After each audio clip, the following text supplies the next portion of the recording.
Are नाम वालों, मे का लास्ट एंड आपकी जिंदगी का एक ऐसा टर्न ला रहा है जो या तो आपको बहुत खुश करेगा या फिर किसी की असली रियलिटी दिखा देगा।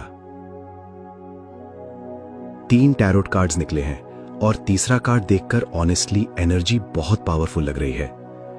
पहला कार्ड द मून। इस कार्ड का मतलब है कंफ्यूजन। आप किसी सिचुएशन को लेकर ओवरथिंक कर रहे हो, किसी का मैसेज, किसी की डिस्टेंस या फ्यूचर को लेकर दिल बेचैन है।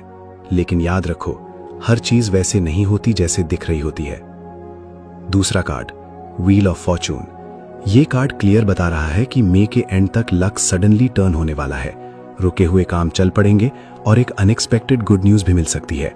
जो चीज डिले हो रही थी उसमें मूवमेंट नजर आ रही है। तीसरा कार्ड द लवर्स। अब ये कार्ड बहुत स्ट्रांग है। किसी कनेक्शन का सच सामने आएगा। सिंगल हो तो न्यू अट्रैक्शन और